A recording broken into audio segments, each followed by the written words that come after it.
El Eterno creó el mundo con la letra Bet, que es la segunda letra del alfabeto hebreo. Y significa casa, Bait. El mundo es una casa. ¿Para quién? Para los hombres. Ahora hay también unos seres invisibles para nuestros ojos en los mundos superiores. Ahora lo importante es entender que cuando Él crea el mundo, lo crea con un dualismo. La letra Bet significa dos. Y lo vemos desde la creación. Al principio está escrito que la oscuridad estaba en el espacio y Dios dijo, sea la luz, y fue la luz. Y separó la luz de las tinieblas. Ahí vemos una separación. Hay un dualismo. Empieza a separar entre luz y tinieblas. Un día se compone de oscuridad y luz, empezando con la oscuridad y después la luz. Fue la tarde y fue la mañana, un día. Luego vemos cómo sigue dividiendo las aguas que están por encima del cielo de las aguas que están debajo. Separa lo seco de los mares. Crea macho y hembra de los animales, hombre y mujer entre los hombres. Vemos ahí un dualismo que es parte de esta creación. Todo aquí es doble. Nosotros tenemos 2 ojos, 2 orejas, 2 piernas, 2 manos, 2 orificios en la nariz y una sola boca. Fíjate, para que hablemos menos. Escuchemos el doble que hablaron, ¿no? Algunos tienen problemas, hablan 3 veces más que escuchan, pero Hashem nos creó con 2 orejas y una boca. Es una buena enseñanza, ¿no? Ahora, todo lo que hay aquí abajo está bajo el sistema de Bet, el sistema de división. Pero conforme vayamos subiendo arriba a los mundos superiores, se va unificando cada vez más y llegamos a una unidad que en la teología judía se llama Atzilut. No pensaba en empezar con esto, pero como ustedes me miran así con esos ojos, yo empiezo lo fuerte. El mundo Aleph es el mundo de arriba, de donde sale todo. Aleph es la primera letra del alfabeto hebreo. Significa cabeza de toro. Bet es la segunda. Entonces todo lo que hay abajo es Bet. Todo lo que hay abajo. Todo lo que Dios ha creado, a partir de la creación empieza la división. Y tenemos 4 mundos. No quiero escribir todo aquí porque no es el momento. Pero hay 4 mundos. Nosotros estamos aquí abajo, en el mundo más bajo. Bueno, como me estáis mirando así, yo escribo los mundos entonces. Aleph, Atzilut, que significa emanación. Es el mundo de donde sale todo. Es el mundo donde está operando el Creador. Desde ahí sale todo. Cuando Él empieza a crear, empieza la división. Y el siguiente mundo se llama Briá. Briá es la misma palabra que Bará. La raíz es crear. Significa creación. Un poco más bajo, o mucho más bajo, no lo sé, hay otro mundo que se llama Yetzirah. Todas estas palabras están en la Torah. Yetzirah significa formación.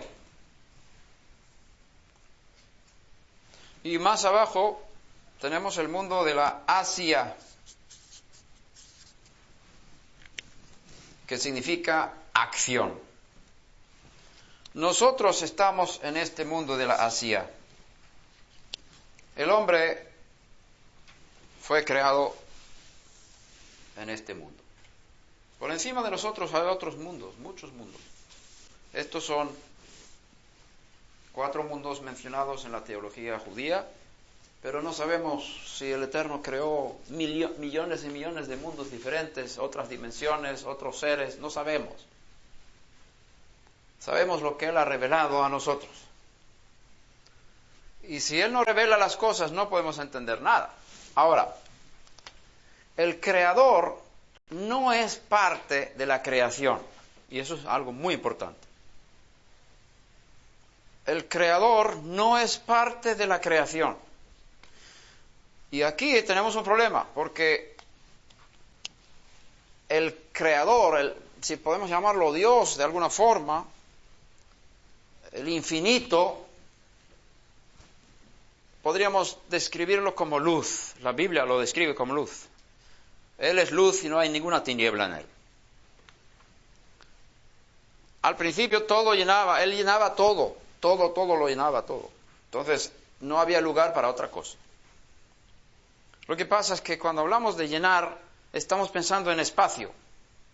Un poco de filosofía aquí, vamos a hacer un poco de romper las neuronas del cerebro, a ver si explotan. Nosotros estamos en una habitación aquí. Podemos hablar de un lugar y podemos llenar este lugar. Este lugar está lleno de aire, ¿no? Pero no está lleno de gente.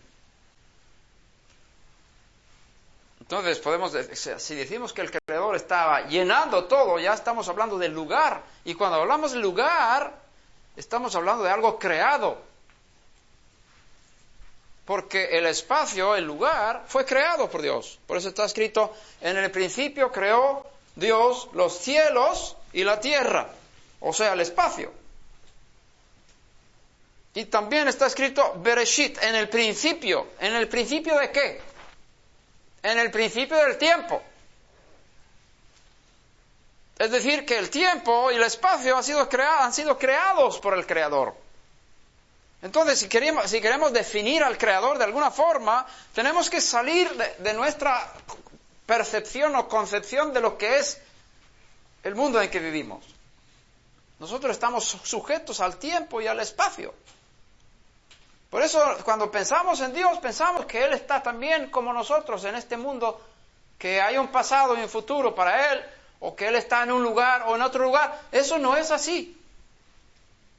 Él no tiene pasado ni futuro, ni está en un lugar, no puede estar en un lugar. Puede manifestarse dentro de la creación, pero Él está fuera de la creación. A ver si empezamos a entender un poco. ¿Cuántos creen que el Creador es infinito? Que no tiene fin. A ver. Sí, a ver qué va a decir el doctor ahora. A ver si se me clava ahí en la pared. El Creador es infinito, eso lo aceptemos, ok, lo aceptamos con nuestras mentes. El Creador es infinito, no tiene fin, no tiene límite, está ilimitado, y también las Escrituras hablan de eso, ¿no? Ahora, si Él es infinito, en hebreo decimos Ein Sof. Voy a escribir esa palabra. Ein Sof. Lo escribo con letras latinas por si acaso alguien no sabe hebreo.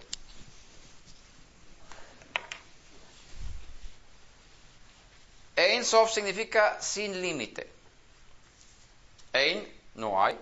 Sof, final. No hay final, no hay límite. Ilimitado, infinito. Creemos que Él es infinito. Entonces, no puede ser más que uno. No puede ser más que uno. Porque si fueran dos, habría un límite entre uno y otro. Y si Él es ilimitado, no puede ser más que uno. Y esa es la bendición y la oración, la confesión que hacemos varias veces al día. Shema Israel, Adonai Eloheinu, Adonai Echad. Escucha Israel, el Eterno es nuestro Dios, el Eterno es uno. Echad. El concepto judío de Dios es una revelación a través de las Escrituras y del Espíritu de quién es Él. Cuando el maestro, nuestro rabino, estuvo hablando con la mujer samaritana, ¿os acordáis de eso? Llegó a un punto cuando empezaron a discutir, porque él puso el dedo en una llaga emocional. 5 maridos has tenido y el que ahora tienes no es tu marido. En esto has dicho la verdad. Me parece que eres profeta. Nuestros padres adoraron en este monte, la discusión religiosa para evitar lo personal, ¿verdad? Nuestros padres adoraron en este monte, pero vosotros, o sea, ella hablando como samaritana con Yeshua, que es judío, vosotros decís que en Jerusalén es el lugar donde hay que adorar. ¿Cuál es la respuesta del maestro? Mujer, créeme, que ni en este monte, ni en Jerusalén, voy a leerlo mejor porque yo estoy mezclando el orden aquí. Estamos en Juan 4.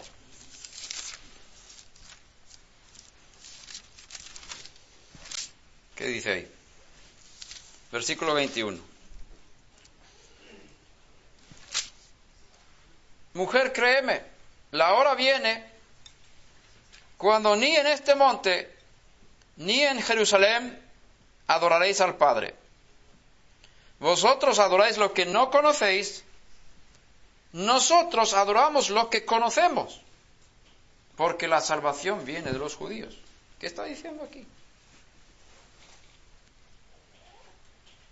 Vosotros, los samaritanos, aunque tengáis el Pentateuco samaritano, aunque estéis sacrificando Pesaj cada año en el monte Gerizim, aquí, la tierra de Israel, tenéis una herencia de una de las tribus de Israel, de las tribus del norte, y estáis sirviendo a Dios en este monte, vosotros adoráis lo que no conocéis.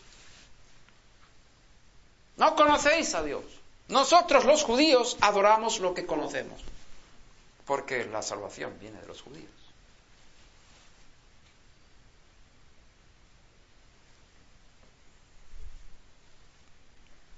Tan cerca estaban los samaritanos, pero aún así el concepto de Dios que tenían era como si fuera un Dios no conocido. Pero el judío conoce a su Dios.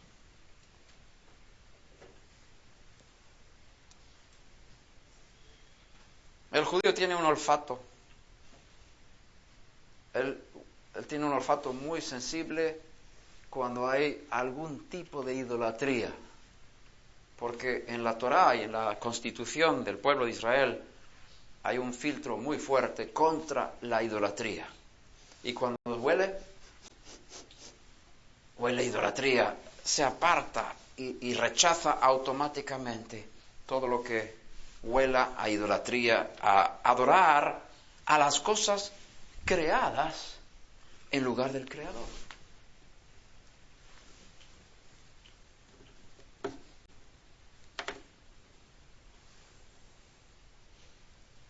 Pero la hora viene y ahora es cuando los verdaderos adoradores adorarán al Padre en espíritu y en verdad, porque ciertamente a los tales el Padre busca que le adoren. Dios es espíritu, y los que le adoran deben adorarle en espíritu y en verdad. La mujer le dijo, yo sé que el Mesías vendrá. Viene, el que es llamado Cristo. Cuando Él venga nos declarará todo. Yeshua le dijo, yo soy el que habla contigo.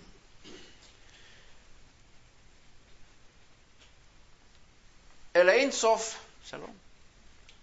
el infinito, creó, ¿tú eres nuevo? Sí. Shalom. Creó el espacio y el tiempo. Y Él no está limitado ni al espacio ni al tiempo. Es más, Él no puede cambiar nada. Él es como una roca, como dice el rey David. Pero no es que sea una roca, porque la roca es Es una cosa en el mundo creado, ¿verdad? Pero es como si fuera. Si miramos una roca, ¿qué pensamos cuando vemos una roca grande, fuerte? Es que no se mueve, es inconmovible. De esa forma podemos comparar al Creador como una roca, pero no es una roca, por supuesto que no. Ahora, si miramos lo del tiempo, nosotros estamos dentro del tiempo. Nosotros pensamos, vamos a decirlo de otra forma, ¿qué es ahora? Estuvimos discutiendo eso. ¿Qué es ahora? ¿Qué es ahorita? ¿Qué es ahora mismo? Bueno, no es una hora. El ahora mismo, ahora mismito, no sé qué decir, es muy cortito. Ahora ya pasó. El tiempo es sumamente pequeño. Realmente el presente es infinitamente pequeño. Pero como tenemos memoria de lo que pasó, tenemos una pequeña perspectiva del tiempo. Podemos mirar hacia atrás y podemos imaginarnos lo que va a pasar en el futuro porque tenemos un cerebro creativo. Pero el tiempo es algo muy pequeño.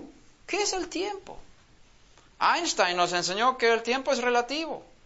Y los descubrimientos últimos de los científicos, los últimos 50 años, muestran que el tiempo no es igual en todos los lugares del universo. El tiempo va con una velocidad en la Tierra y otra velocidad en el Sol. El tiempo no es el mismo en todo lugar del universo. El tiempo es relativo. Entonces no podemos colocar al Creador dentro del tiempo. Él no está dentro del tiempo. Para Él no hay pasado ni futuro. Él está fuera de todo eso. Entonces, para crear el tiempo, el espacio, la naturaleza, todo lo que hay, el universo, Él tenía que de alguna forma retirar su presencia. Y aquí entramos en cosas difíciles. El hebreo lo llama tzimtzum, que significa retiro o retirarse. Y en ese espacio, él creó como un espacio vacío, donde su presencia no llenaba todo. Ahí creó el mundo. Separado de sí mismo. Eso no quiere decir que Él no pueda intervenir dentro del mundo. Todo lo contrario, Él mantiene todas las cosas. Y yo creo que lo que hablamos de cuando estudié tecnología, yo estudié ingeniería, cuando estudiamos lo que era la fuerza nuclear de los átomos, se dice, ¿no? La fuerza nuclear es impresionante. Yo estaba alucinando y pensaba en mi Creador. Tú sabes que si tienes un imán, el norte y el sur van muy bien juntos. Se atraen. Pero el norte con el norte se repelan. Y una carga positiva con otra carga positiva se repelan. Entonces tú tienes los protones, que son las partículas que están en el núcleo del átomo. Un protón con otro protón. Un protón está cargado de forma positiva.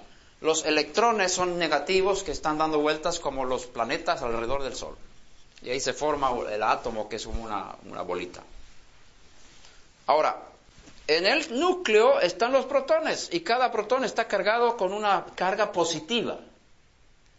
Y los electrones tienen la carga negativa, de manera que hay una atracción entre el electrón y el protón. El protón está en el núcleo, el electrón está dando vueltas.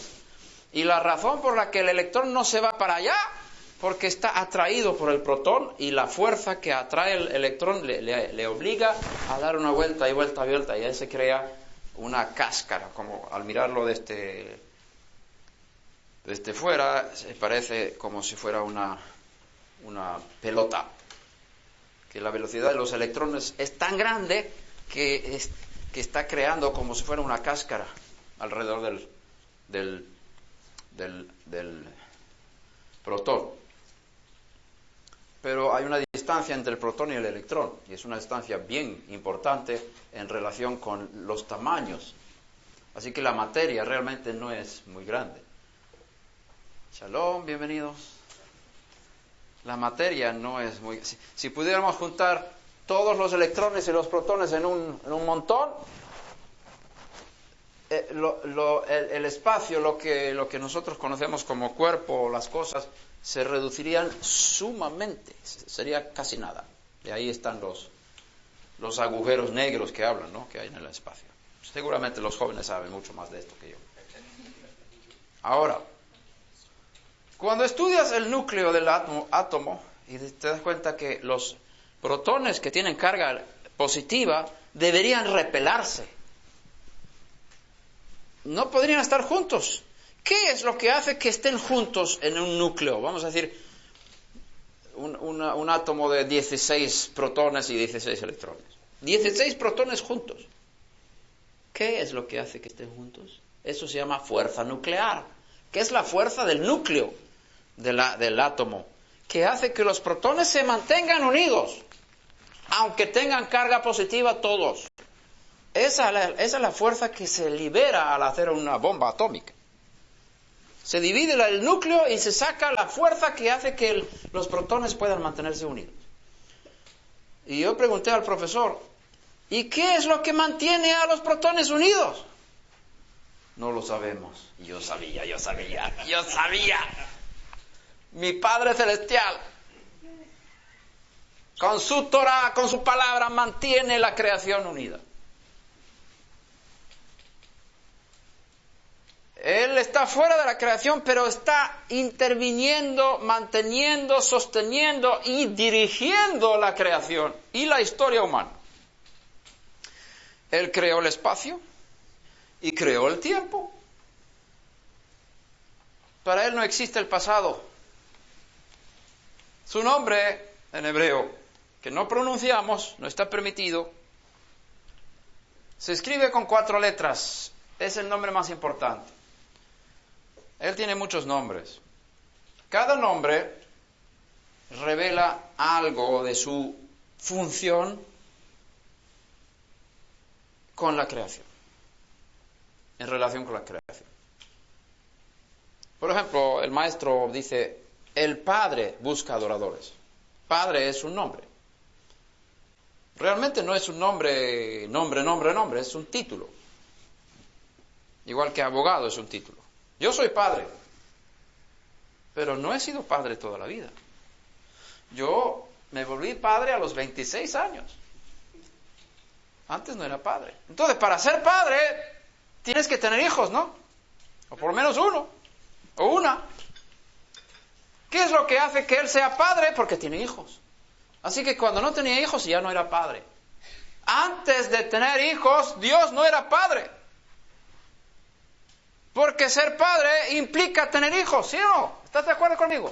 Así que su revelación como papi, o como papá, o como padre, o lo que tú quieras, está en relación con la creación de otros seres que son llamados sus hijos.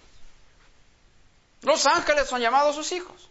Los hijos de Israel son llamados sus hijos. Entonces, en relación con nosotros, Él es Padre. Pero Él no es Padre en sí mismo. ¿Me explico? Yo no nací padre. Yo me volví padre cuando tuve un hijo. Bueno, mi esposa tuvo un hijo. Yo tuve un hijo. Yo tenía también dolores de parto, te digo. Un poco diferentes, pero... El nombre del Eterno, más importante, se escribe con 4 letras. Yud, Hei y Vav, Hei. Nosotros no podemos, la ley judía prohíbe pronunciar su nombre. Y esa prohibición también es para los no judíos. Y es tan sagrado ese nombre que ni siquiera decimos las 4 letras seguidas. Por eso digo Yud, Hei y Vav, Hei. Esas 4 letras, ese nombre, fue el que Moshe Rabenu preguntó en el monte. Y cuando los hijos de Israel me preguntan, ¿quién te ha enviado? ¿Qué les voy a decir? ¿Cuál es tu nombre? Y él contesta una palabra y primero dice algo muy largo. Dice, Ehiyé asher ehiyé. Ehiyé asher ehiyé. Y eso lo tradujeron como yo soy el que soy, pero no dice así en hebreo. El hebreo dice yo seré el que seré. Está en el futuro. Y ahí los rabinos explican y discuten cómo vamos a entender este nombre. Maimónides dice en su libro Morea Nebukim que significa yo existo por mí mismo. Yo existo por mí mismo. Ehiyé asher ehiyé. Yo seré el que seré. Es decir, yo no necesito a nadie para existir. Yo existo por mí mismo, en mí mismo. Sin embargo, tenemos el verbo hayá como raíz de su nombre. Y la palabra hayá significa ser o estar. No tienes idea del problema que yo tuve cuando vinimos a España para diferenciar entre ser y estar. ¡Qué difícil! Y yo no sé cuántos idiomas tiene la diferencia entre ser y estar. Pero el sueco no entendía la diferencia entre ser y estar. Como decir, yo estoy joven. Yo soy en esa habitación. Eso no se puede decir. Eso es al revés. El español, el que habla español, porque en inglés, to be, I am, you are, eso significa ser y estar, las dos cosas. En hebreo también. No hay diferencia entre ser y estar. Y la raíz del nombre sagrado es precisamente el verbo ser. Y tiene una forma, ahora, el Eterno le dio la forma larga a Moshe Rabbeinu. Ehiyé asher ehiyé, es la larga. Pero luego lo reduce y dice, Yud Hei y Vav Hei.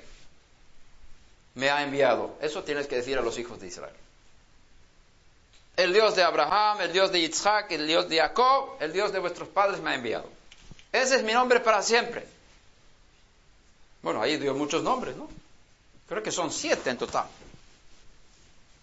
Así que Moshe Rabbeinu estaba ya bien cargado con la munición. ¿Qué nombre? Pues tengo 7. Ahora, la raíz es ser o estar. Pero si pensamos en la palabra estar, tiene que ver con el espacio, ¿verdad? Así que ser sería mejor, porque tiene que ver con existencia, ¿verdad? Y esa forma del nombre, Yud Hei, Vav Hei, significa el que era, el que es y el que será al mismo tiempo.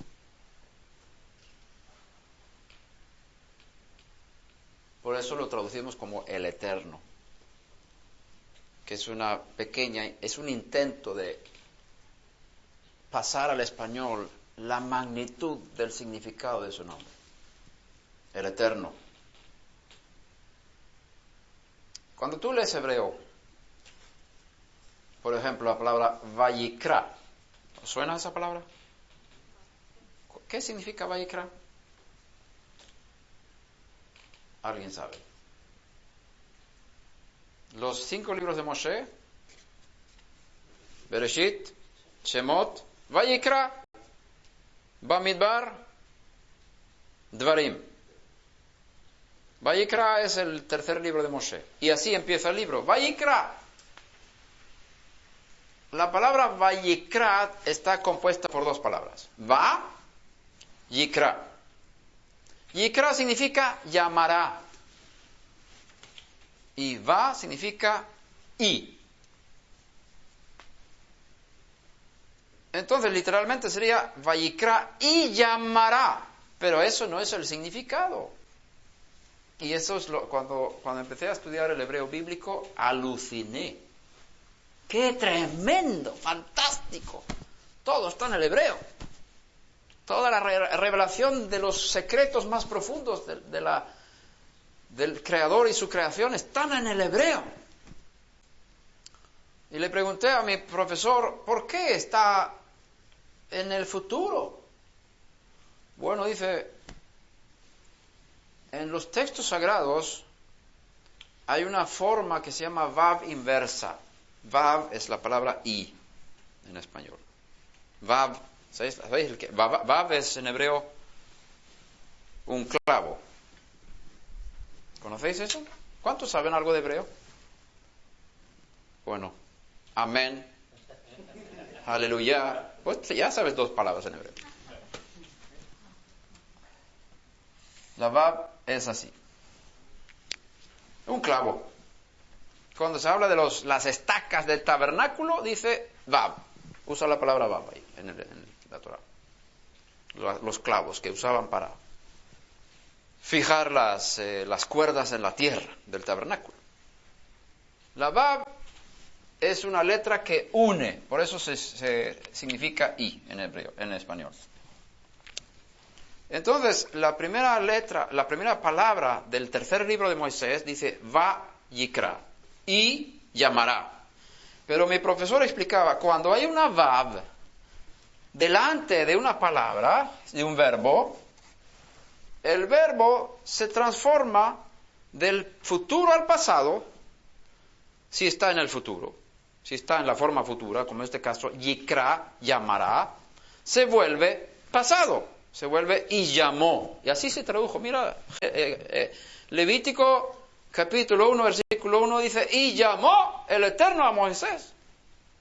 Ese es el significado, pero el hebreo no dice llamó, dice y llamará. Pero como tiene una vav delante, es la vav inversa que hace que el verbo se transforme del futuro al pasado. Y digo, ya aluciné, bendito sea Hashem, pensaba dentro de mí.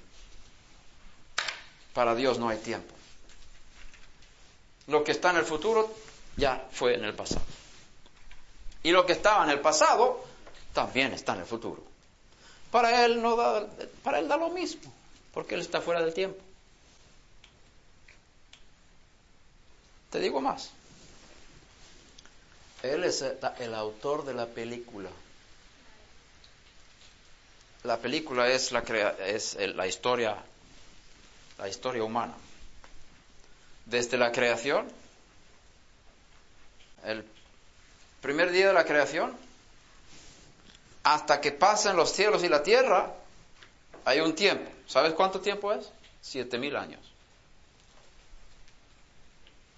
Desde la creación del hombre hasta que pasen los cielos de la tierra, 7,000 años.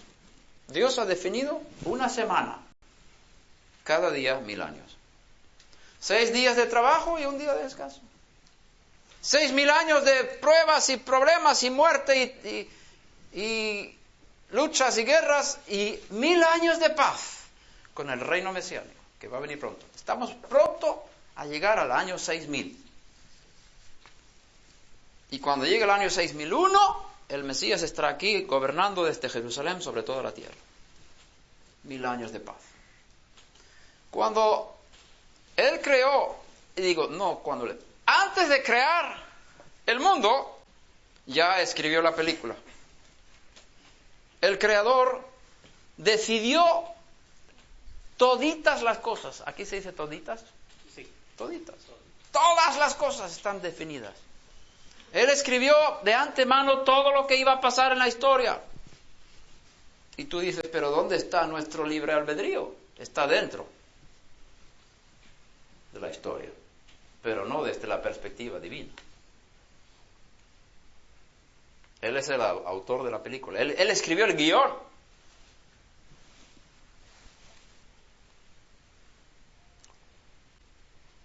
No es que cuando Adán pecó, el Eterno le dijo, no comas de ese árbol.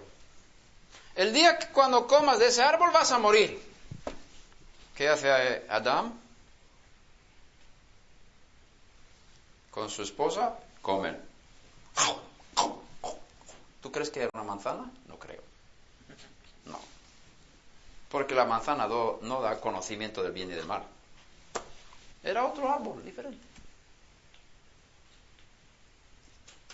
Y Dios, en su cielo, miró a los hombres y dijo, ¡ay, qué error! Me equivoqué. Yo pensaba que no iba a hacer eso. Así no es nuestro Dios. Está escrito que los rabinos enseñan que antes de la creación del mundo Él creó 7 cosas.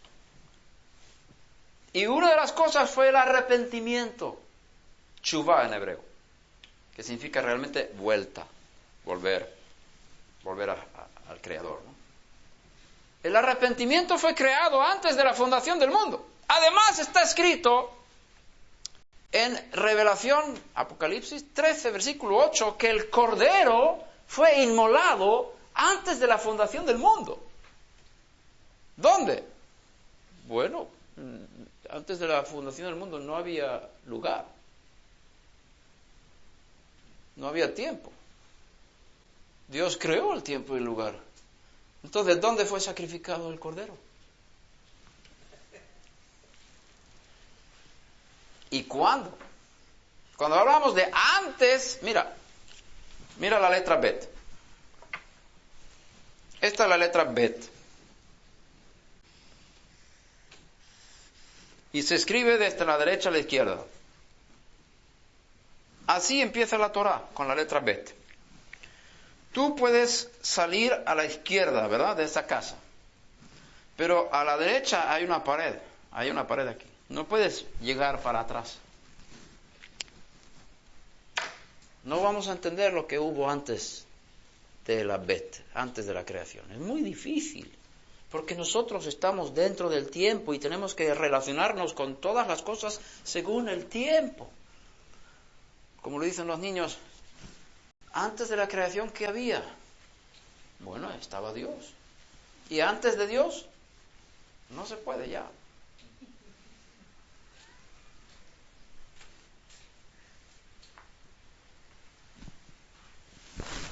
Nosotros no entendemos lo infinito, pero lo aceptamos.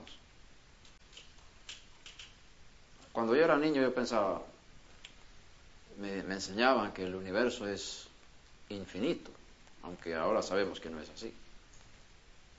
Y tú viajas en el espacio, viajas y no hay fin. Y tú piensas, ¿pero cómo no hay fin?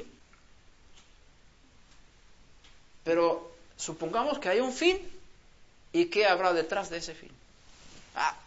Nuestra mente ya no conecta, no entendemos.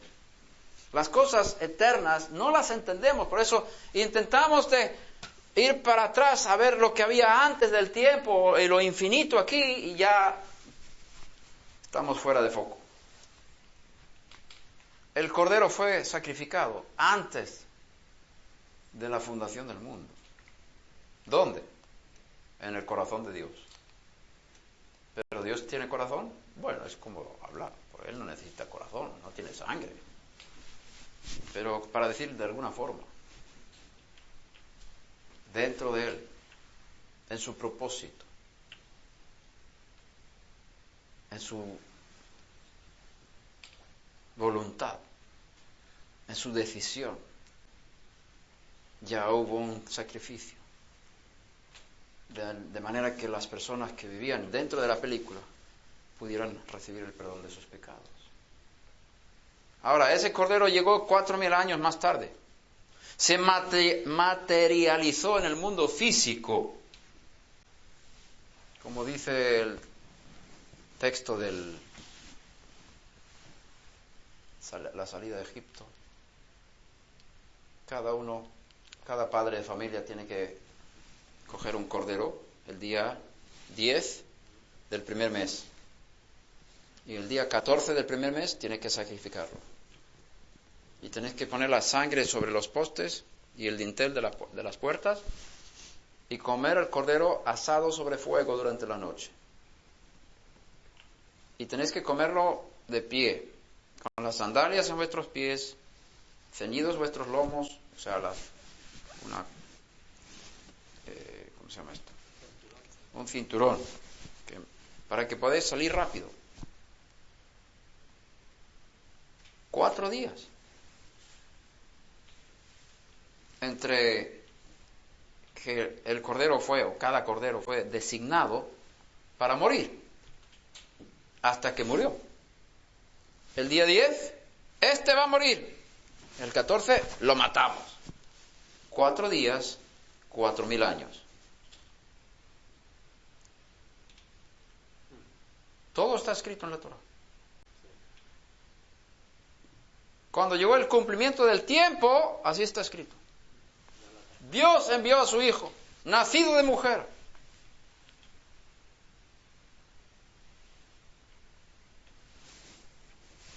Cuando llegó el cumplimiento del tiempo. ¿Qué tiempo? Los 4,000 años. Eso ya estaba decidido. Pero ese fue designado antes. Y se manifestó en este mundo físico y en el tiempo 4,000 años más tarde. Pero esa era una realidad espiritual en los mundos superiores desde antes de la fundación del mundo. Bendito sea el Eterno por ello. Entonces, ahí sí, hablamos de que Hashem no tiene... Hashem es una forma hebrea de decir el nombre. Hashem, el nombre. Lo decimos en lugar de pronunciar su nombre. Hashem, como está fuera del tiempo, Él puede operar dentro del tiempo y dentro del espacio. ¿Y cómo te llamas? Giovanni. Giovanni, si tú, Hasbe Shalom, si tú pecas esta noche, no lo vas a hacer. Vamos a hacer que tú pecas esta noche. Eso es un pecado, ya tienes una culpa. Y ese pecado es una realidad. Y tú tienes que ser librado de ese pecado. Si tú le pides perdón a Dios por ese pecado, Dios te perdona. Pero ¿quién va a pagar por las consecuencias del pecado? Vamos a decir que yo rompo aquí, no sé qué voy a romper. Voy a romper aquí, no sé. Voy a romper aquí la transmisora y le rompo. Y voy al dueño del hotel y le digo, perdóname porque rompí eso. Sí, te perdono, pero ¿quién va a pagar?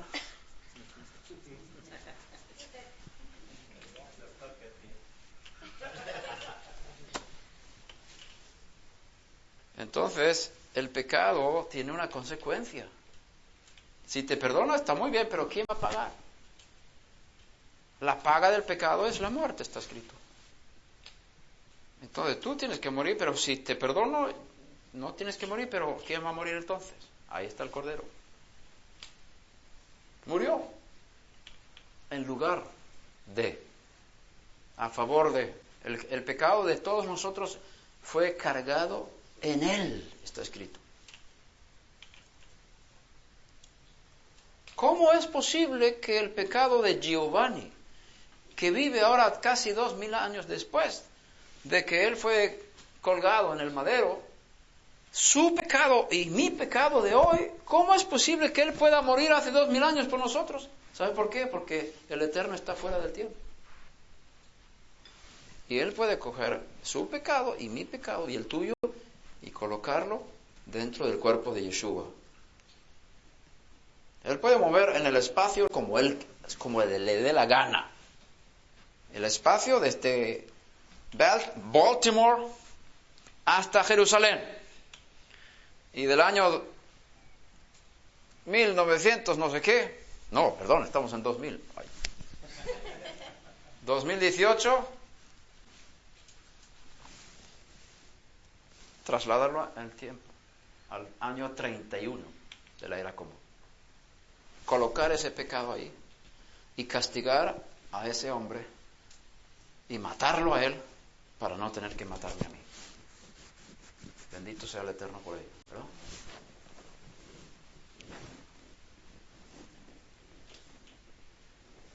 El Eterno está fuera del tiempo, fuera del espacio. Ahora entonces, ¿cómo es posible? Mira, vamos a mirar algunos textos. ¿Qué tiempo tenemos ahora? Tenemos media hora. Tenemos media hora. Busca conmigo en Malaquías. ¿Dónde está Malaquías? Donde el año pasado. Capítulo 3, versículo 6.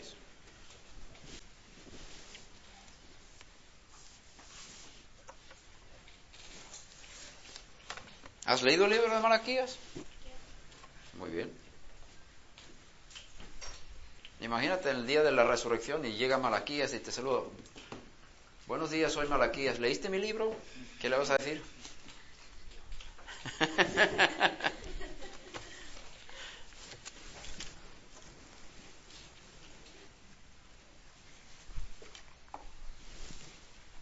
Tres, 6. Porque yo, el Eterno, no cambio. ¿Está así igual en tu versión? ¿Cómo dice? Porque yo, Jehová, no cambio. Bueno, está bien. Ese nombre no lo pronunciamos. Por eso digo el Eterno. Pero dice, no cambio, ¿verdad? El Creador, que se presenta ahora con el nombre Yud-Hei, Vav-Hei, el Señor, el Eterno, Hashem, dice, yo no cambio. Y es más, vamos a leer también en el libro de Jacob, Santiago, si quieres. Capítulo 1, versículo 17.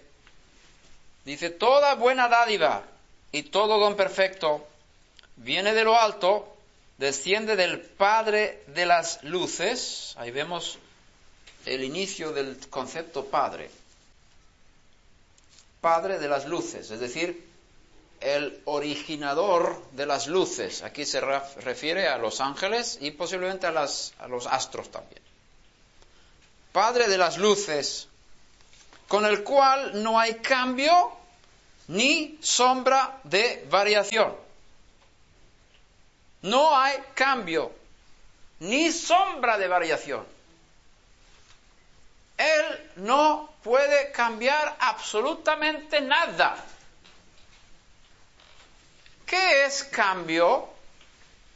Cambio es algo que tiene que ver con el tiempo. Antes yo era así, ahora soy así. Como dice el hombre, bueno, es un chiste un poco medio bueno, pero lo digo como ya empecé. Uno pregunta, ay, un amigo que lleva 50 años sin verse, dos amigos, ay, ¿cuánto tiempo sin vernos? ¿Y estás casado con la misma mujer que hace 30 años? Sí. No es la misma, ella es muy diferente que cuando nos casamos. Todo cambio tiene que ver con el tiempo. Y como el Eterno, el Creador, está fuera del tiempo, no está sujeto a ningún cambio. No hay ningún antes y después en Él. Además, como está fuera del espacio, tampoco puede moverse de un lugar para otro.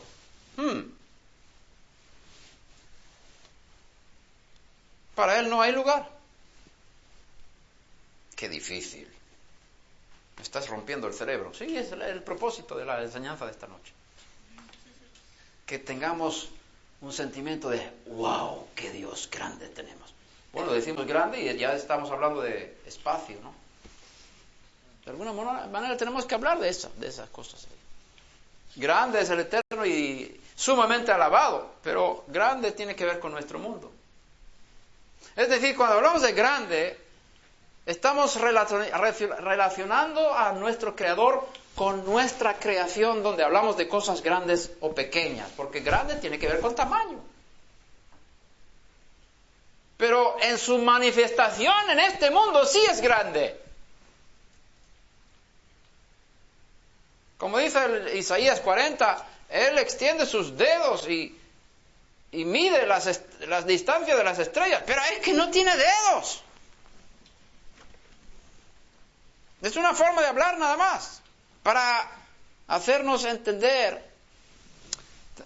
En Jerusalén había una niña que estudió en la escuela, en el GAN, en hebreo se dice GAN, que significa preescolar. Y ella aprendió que Dios no tiene cuerpo. Es uno de los principios básicos del judaísmo. Dios no tiene cuerpo.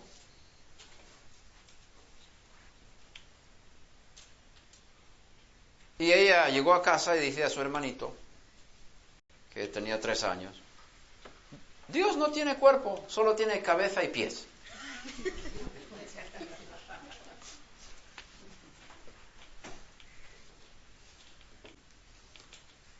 Todo lo que tiene que ver con cuerpo tiene que ver con el espacio, ¿verdad que sí?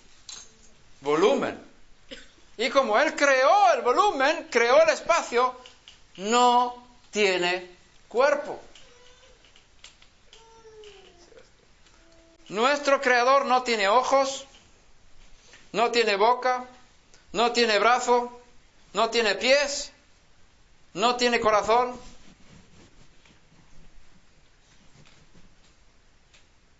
Pero como dicen las Escrituras, que los ojos de Dios rodea toda la tierra para ayudar a todos aquellos que se entregan totalmente a Él. Son formas de hablar para hacernos entender que Él está observando. Pero Él no necesita ojos para observar. Él creó los ojos. No necesita boca para hablar. Él creó la boca. No necesita oídos para oír. Él creó. Él conoce nuestros pensamientos antes de que nosotros pensemos. Él sabe, porque Él está en el futuro. Antes de que esté la palabra en mi lengua, he aquí, tú la conoces toda. Así está escrito en el Salmo, ¿verdad?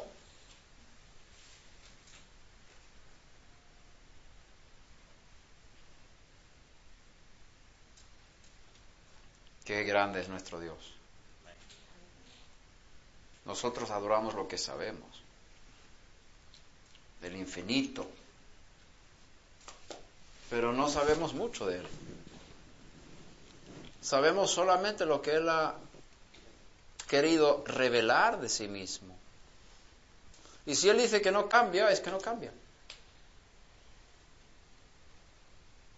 Entonces, ¿cómo es posible? Y tú dices, doctor, ¿qué traía él? ¿Cómo es posible que Moisés estaba en la montaña? Y el Eterno dice, yo voy a dejar pasar toda mi gloria delante de ti. Y tú no me vas a ver en la cara, o más bien como dice el hebreo, delante de mí no vas a ver la frente de mí, lo que hay delante de mí, solamente vas a ver lo que hay detrás de mí. Yo al pasar ahí, tú vas a estar en la hendidura en la roca. Y yo voy a pasar a poner mi mano sobre ti, ¿ves? Mano, como si fuera mano. Y te voy a proteger, porque cuando yo paso, va a ser tan poderoso que si no te protejo, vas a morir. Entonces yo voy a moverme de un lado, desde este punto hasta ese punto. Y cuando yo haya pasado delante de ti, voy a quitar la mano y tú me vas a ver en las espaldas. Así está escrito más o menos, ¿verdad? Un poco parafraseado. ¿Cómo es posible que Dios diga que Él va a moverse de un lado para otro si Él no cambia? Porque todo movimiento es cambio. La respuesta está en el Salmo 84, versículo 11. Vamos a mirar ese salmo. Y con eso terminamos esta sesión.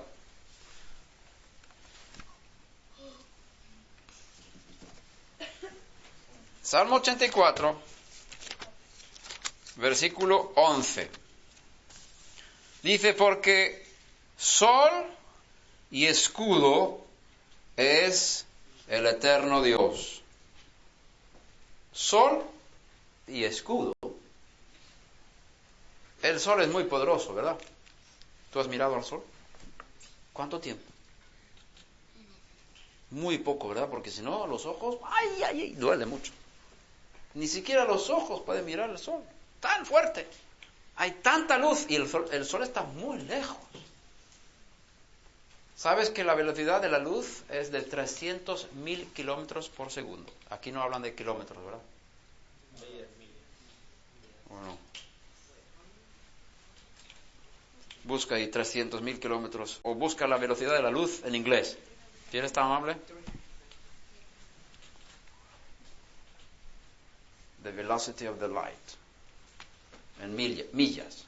Por segundo. La luz se traslada de aquí para allá. 300.000 kilómetros por segundo. Es una velocidad muy fuerte, muy rápida. por segundo. Ahora, supongamos, a ver qué dice. No sé leer. 186,411 miles per second. 186.411 millas por segundo. Es la velocidad de la luz. Es decir, si yo enciendo aquí,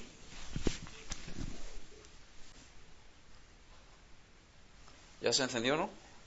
En el momento cuando lo encendí, tú no lo viste. Porque la luz necesitaba tiempo de trasladarse desde mi teléfono hasta tus ojos. Pero era tan rápido que casi era instantáneo. Pero no era instantáneo porque la luz necesitaba un pequeño tiempo de pasar de mi teléfono a tus ojos. Va con esa velocidad de 2. ¿Cómo era?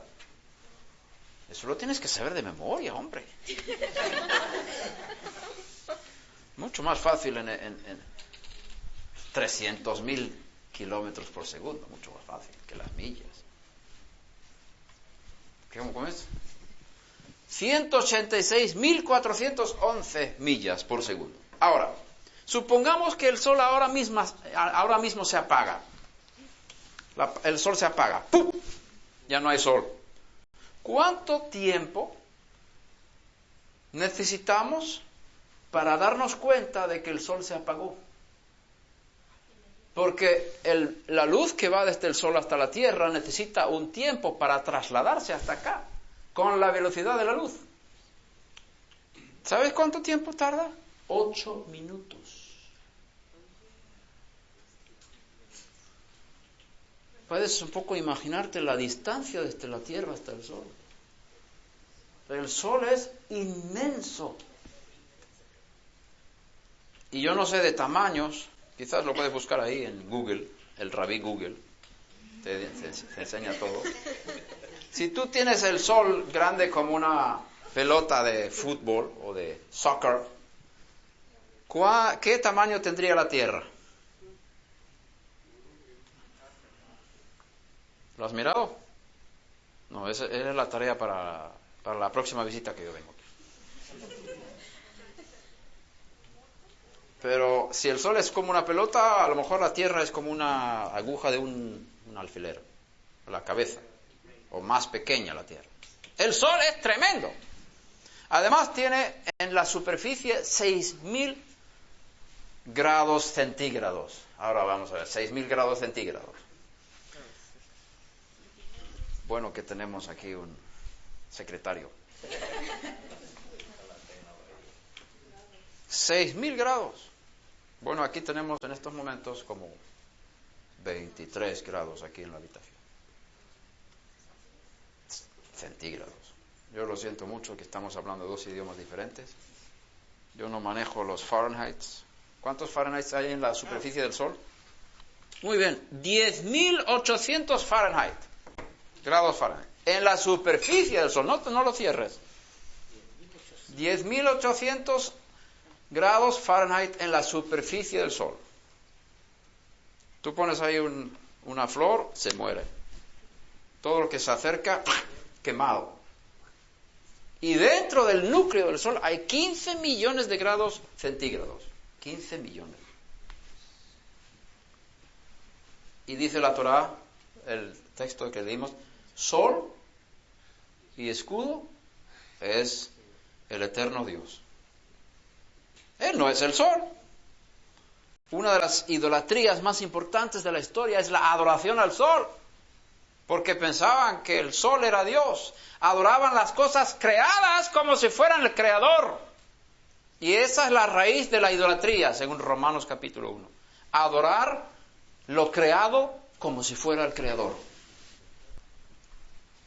¿Qué dice?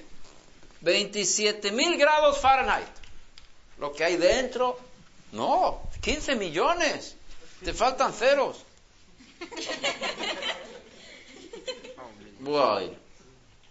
Bueno, ¿cuánto era 27.000? Entonces son 27 millones de Fahrenheit. 27 millones de grados Fahrenheit dentro del núcleo del Sol, donde se produce el calor. Ahora vamos a hacer un experimento. Vamos a acercar el sol aquí a la Tierra. Y lo ponemos aquí a 50 metros. No, 50 metros. A 100 yardas. ¿Cómo se llama? ¿Yardas? Bueno, 50 yardas, ya está. ¿Qué pasaría de nosotros?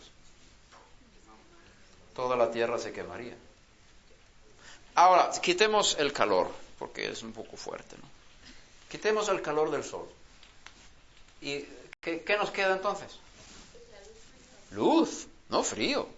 Bueno, tú quieres quitar todo el sol. No. Ya no está apagado, el sol ya está encendido. Lo apagamos antes, pero se ha encendido otra vez. Ahora el sol está a 50 yardas y no tiene calor, pero tiene luz. Mucha luz. Una luz tan fuerte que si lo miras, y tú miras el sol y casi te quemas los ojos, a esa distancia de 8 minutos luz. 8 minutos luz.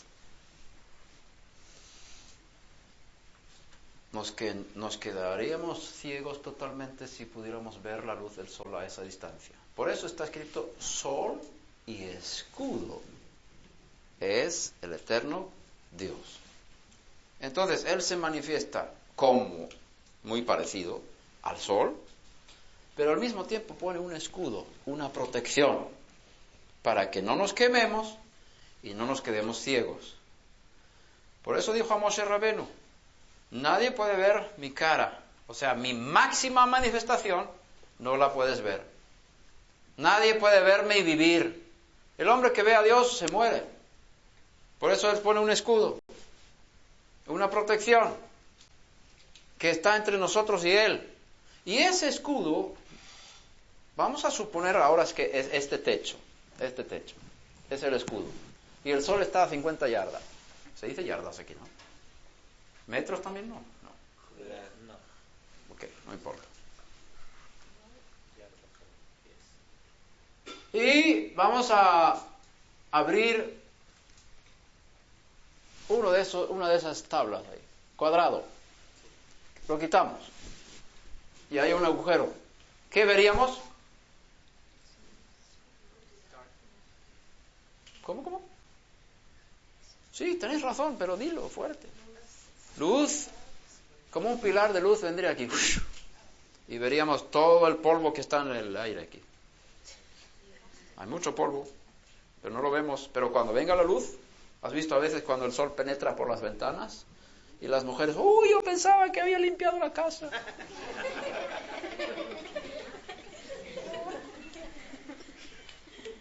La luz revela las cosas finas. Un pilar de luz. ¡Guau!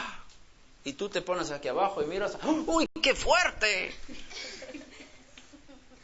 Y tú le preguntas a un niño, ¿cómo es el sol? Dice, cuadrado.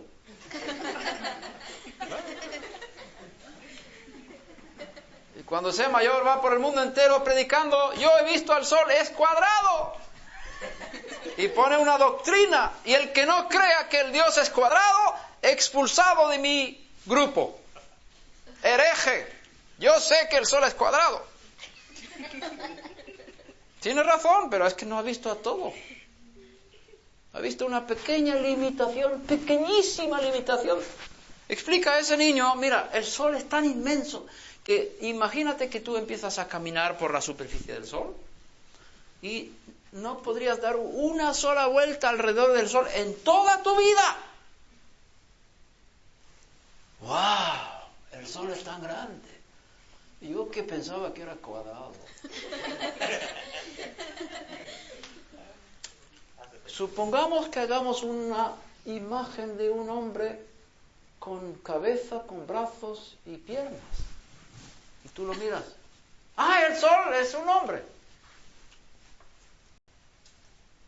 Ya estamos empezando a entender cómo el Eterno se manifiesta entre nosotros. Dice, el Eterno dice a Moshe, yo haré pasar toda mi gloria. No dice que yo voy a pasar. Haré pasar mi gloria delante de ti. Entonces, el infinito no puede moverse. Porque no está sujeto ni al tiempo ni al espacio. Por causa, mira, yo me muevo de aquí, empiezo aquí.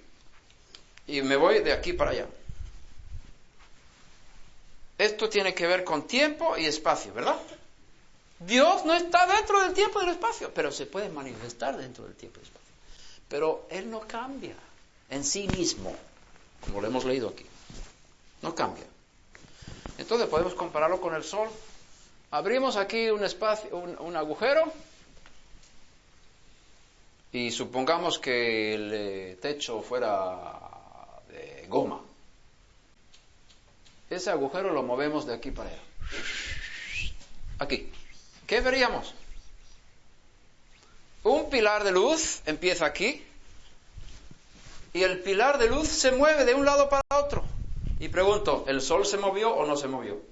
No. Lo mismo con el Eterno. En la montaña con Moshe Rabbeinu. Él es inmovible. Él no cambia. Pero su manifestación en este mundo puede cambiar. Su gloria pasó de un lado para otro. Él se puede manifestar como si fuera un ser humano. Los profetas vieron al Dios de Israel sentado sobre un trono.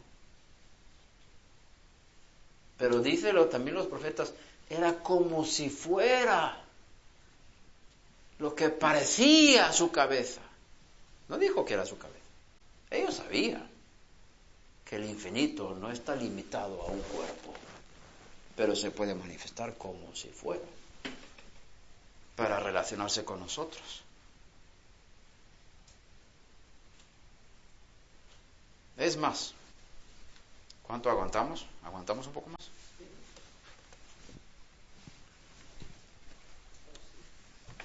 Todo, según Rambam, todo sentimiento, toda emoción, tiene que ver con cambios, ¿verdad?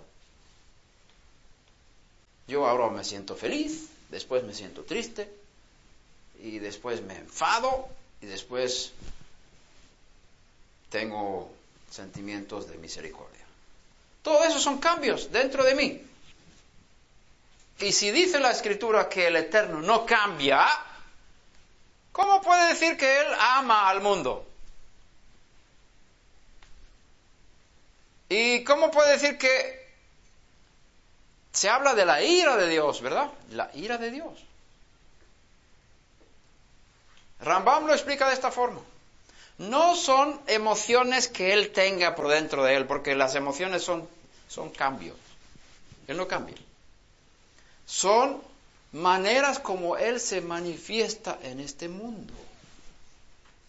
Por eso las Escrituras dicen, mira lo que dice Romanos capítulo 1.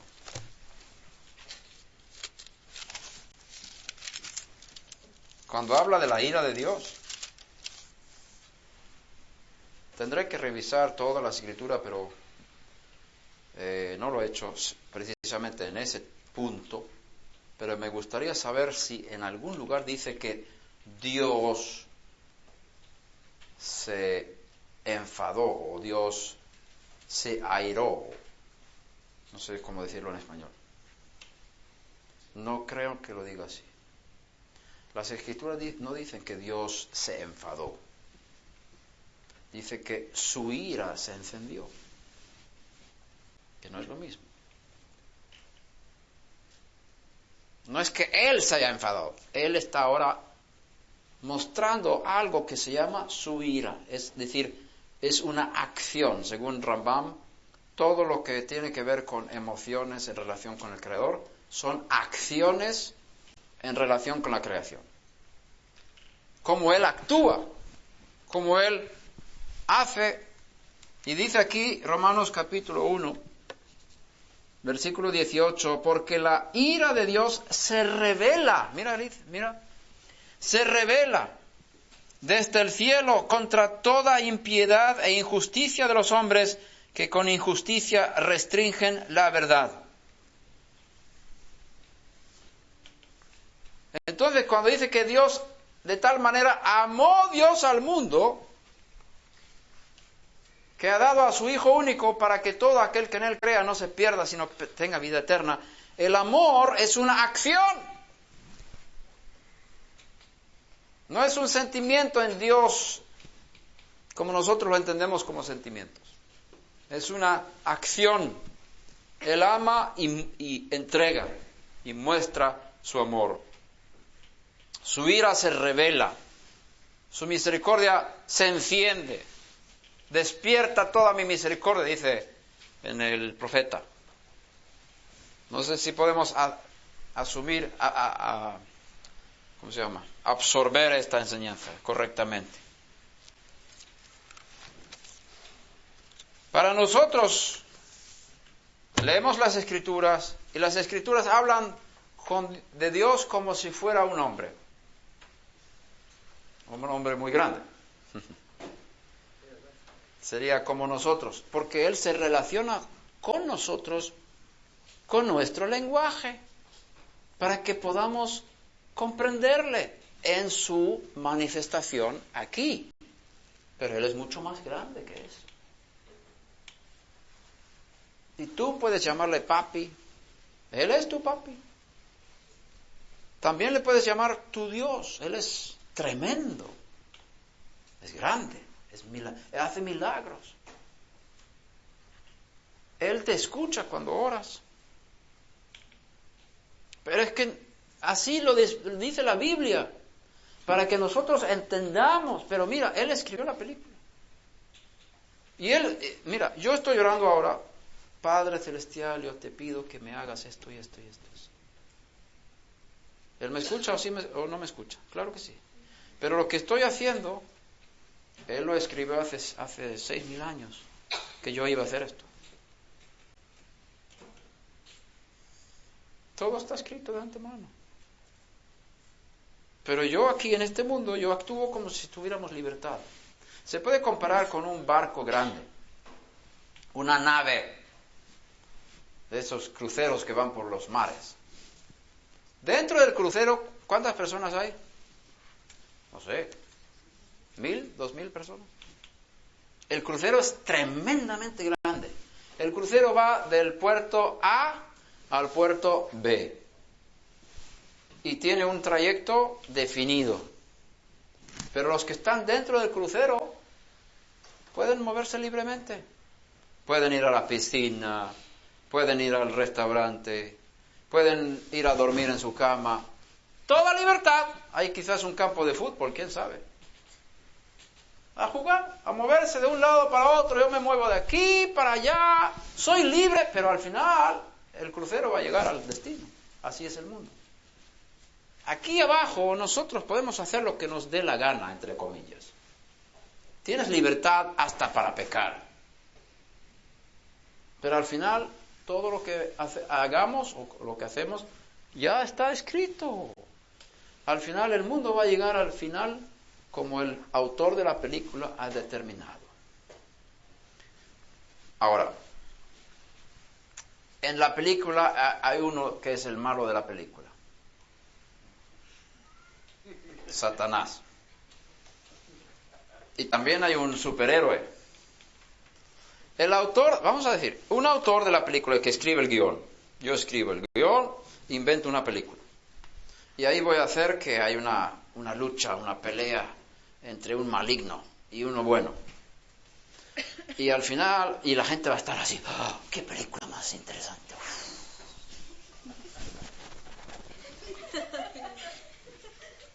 Pero al final saldrá la victoria. El bueno de la película gana y el malo pierde. Ahora, ¿el malo de la película puede hacer daño al que escribió la película? No.